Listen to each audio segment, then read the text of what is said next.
एक बार एक गोरखपुर नाम का गांव था।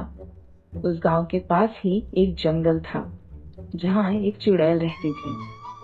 वो बहुत ही डरावनी थी और हर रात 3 बजे वो चुड़ैल गांव वालों को दिखाई देती थी। अपने दोनों हाथों में वो दो मटके लेकर चलती थी जिसमें से आग की लपटें निकल रही होती थी। गांव वाले अपनी खिड़कियों से देखते रहते थे लेकिन कोई भी गांव वाला उसके पास टकता तक नहीं था। अरे सुनो भैया, ये चुड़ैल अपने हाथ में मटका लेकर काहे घूमती है? अरे भाई, ये मत जानिए ये डायन कौन है, लेकिन मुझे महसूस होता है कि इस गांव में कुछ बुरा होने वाला है।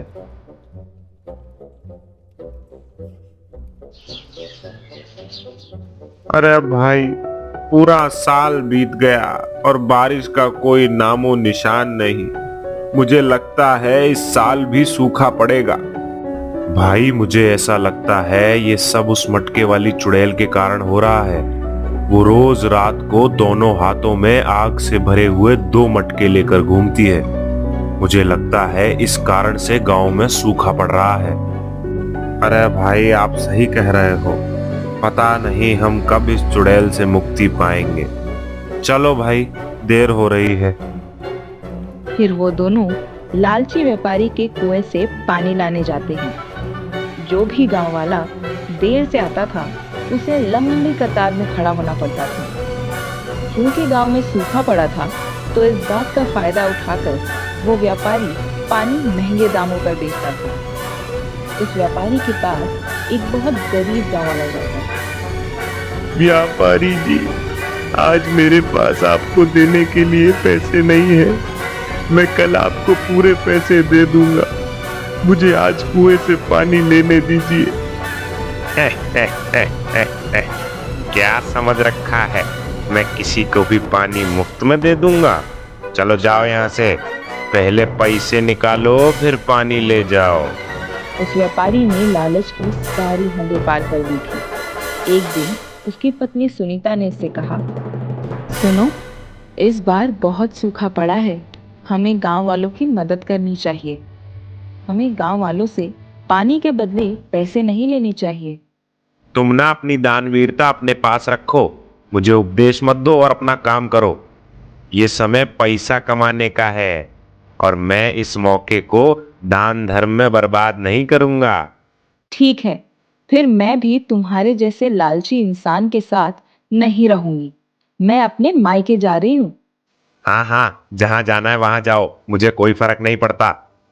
व्यापारी की पत्नी उसके अत्यधिक लालच के कारण उसे छोड़ देती है और गुस्सा होकर अपने घर चली जाती है। लेकिन व्यापारी को इस बात का कोई दुख नहीं होता, बल्कि वो बहुत खुश होता है। अरे वाह, अब तो सारा पैसा संपत्ति सब मेरा होगा। फिर अगले दिन गांव वाले पानी लेने के लिए कतार में खड़े थे और उसी कतार में सबसे आगे एक साधु बाबा खड़े थे।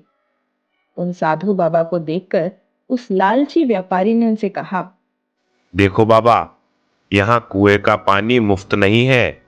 क्या तुम्हारे पास पानी खरीदने के लिए पैसे हैं? बालक, मेरे पास कोई पैसे नहीं है। फिर कहीं और जाओ बाबा, मैं पानी दान में नहीं देता हूँ। अगर पैसे हैं तो लाइन में लगो, वरना कहीं और निकलो। तू ये ठीक नहीं कर रहा है बालक। इतना लालच करना अच्छी बात नहीं। तुझे देख के साफ दिखाई देता है कि तेरे अंदर इंसानियत खत्म हो चुकी है और तुझे अपने कर्मों के फल का भुगतान करना पड़ेगा। इतना बोलकर साधु बाबा वहां से चले गए। रात में फिर से वो चुड़ैल अपने दोनों हाथों में आग से भरे मटके लेकर आई।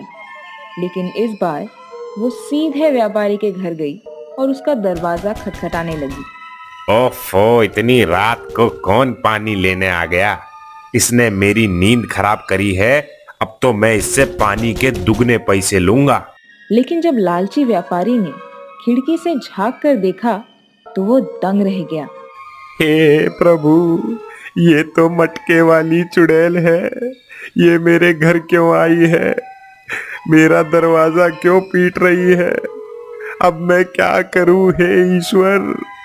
अगर मैंने दरवाजा खोल दिया तो ये चुड़ैल मुझे जिंदा खा जाएगी। हे प्रभु, मुझे इस चुड़ैल से बचाओ, बचाओ प्रभु बचाओ। मटके वाली चुड़ैल कुछ देर तक व्यापारी के घर का दरवाजा खटखटाती रहती है, पर डर के मारे व्यापारी दरवाजा नहीं खोलता। फिर चुड़ैल एक मटका दरवाजे पर रखकर चली जाती है। हे भगवान, तेरा लाख लाख शुक्र है, तुमने मुझे बचा लिया। इतना कहकर लालची व्यापारी अपना दरवाजा खोलकर देखता है और वह आग की लपटें देखकर दंग रह जाता है, जो मटके में से उठ रही होती हैं। ऐसा लगता है चुड़ैल को भी पानी चाहिए था, इसलिए वह अपना मटका यहाँ रखकर चली गई। मैं इस मटके को पानी से भर देता हूँ, नहीं तो वो मुझे खा जाएगी। इसके बाद व्यापारी ने मटके को पानी से भरने की कोशिश की, लेकिन पानी मटके में गया ही नहीं, बल्कि आग की लपटें और बढ़ गई। अरे अब ये क्या हो रहा है? मैंने ऐसा पहले कभी नहीं देखा। पानी से आग बुझी नहीं बल्कि और बढ़ गई। हे प्रभु, ये क्या काला जादू है? अब व्यापारी बहुत परेशान हो गया। अगले दिन सुबह वो मदद मांगने साधु की झोपड़ी में पहुंचा। उसे साधु बाबा के साथ किए हुए दुर्व्यवहार का बहुत पछतावा था। वो डर रहा था कि पता नहीं साधु बाबा उसे माफ करके उसकी मदद करेंगे भी या नहीं। हे साधु बाबा, मुझे माफ कर दो। मैंने उस दिन आपको पानी नहीं दिया। मैं अपने किए हुए बर्ताव पर शर्मिंदा हूँ। बालक, तू पहले ही लालच की सारी सीमाएं तोड़ चुका है। बता कैसे आना हुआ? बाबा, मटके वाली चुड़ैल मेरे दरवाजे पर अपना आग की लपटों वाला मटका छोड़ गई है। मैंने उन लपटों को बुझाने का बहुत प्रयास किया, लेकिन लपटें और बढ़ गई। मुझे कुछ समझ नहीं आ रहा है, मैं क्या करूं? बाबा, मेरी जान उस चुड़ैल से बचा लो बाबा। अरे तुच्छ बालक, तेरे अंदर कोई इंसानियत नाम की चीज नहीं बची थी, इसलिए चुड़ैल ने तुमको भूतों का राजा चुना है और उपहार स्वरूप चुड़ैल ने तुझे एक मटका दिया है। व्यापारी बहुत डर जाता है। नहीं नहीं बाबा, मुझे बचा लो। मैं चुड़ैल की दुनिया का राजा नहीं बनना चाहता हूँ। मैं क्या करूँ? मुझे कोई उपाय बताएं। मुझे इस मुसीबत से बाहर निकाले बाबा। अब तुझे उस चुड़ैल से कोई नहीं बचा सकता तुच्छ बालक। लालची व्यापारी उदास होकर अपने घर लौट जाता है, लेकिन वो बहुत डरा हुआ होता है। उसे पूरी रात नींद नहीं आती। जैसे ही रात के 3 बजने वाले होते हैं, व्यापारी को भयानक आवाजें सुनाई देती हैं। आए, मुझे बचा लो भगवान। लगता है ये मटके वाली चुड़ैल फिर से आ गई है। बचा लो प्रभु, बचा लो। तभी चुड़ैल हाथ में एक मटका लिए व्यापारी का दरवाजा जोर जोर से खटखटाती है। व्यापारी डर के मारे फिर से दरवाजा नहीं खोलता। तब चुड़ैल दरवाजे पर दूसरा मटका भी रखकर चली जाती है।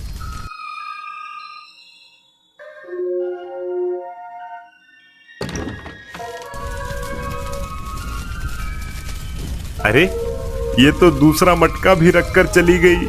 हे भगवान, मैं क्या करूं?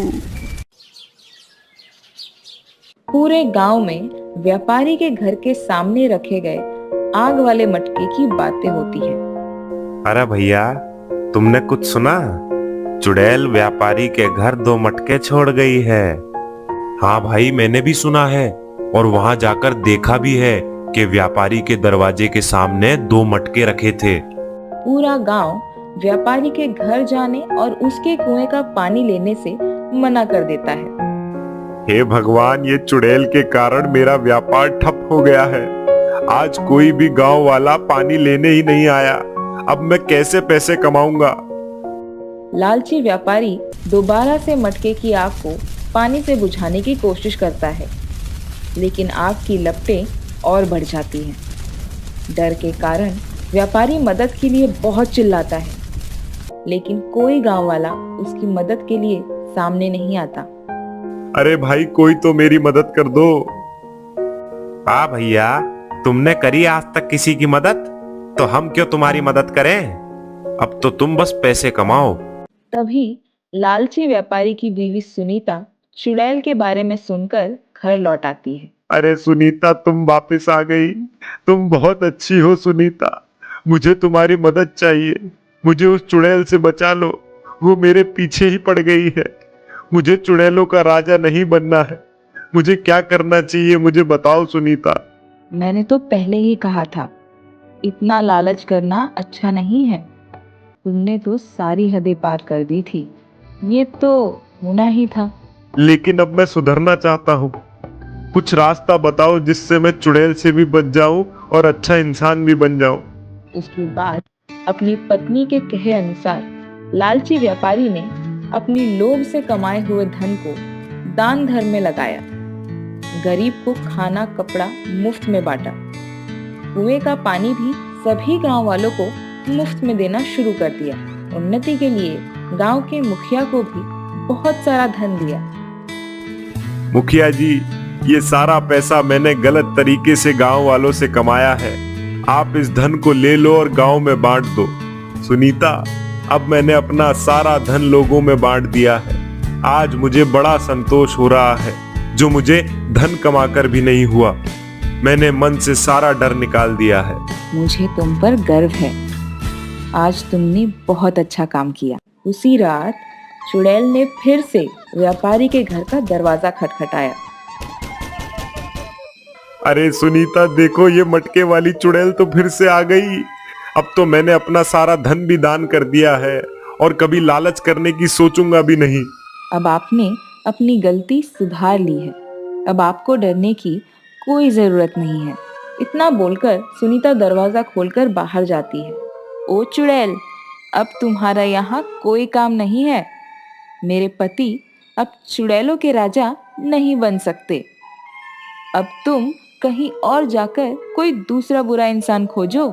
तब चुड़ैल अपने दोनों आग वाले मटके को दोनों हाथों में लेकर कहीं गायब हो जाती है और गांव हमेशा हमेशा के लिए चुड़ैल से मुक्त हो जाता है।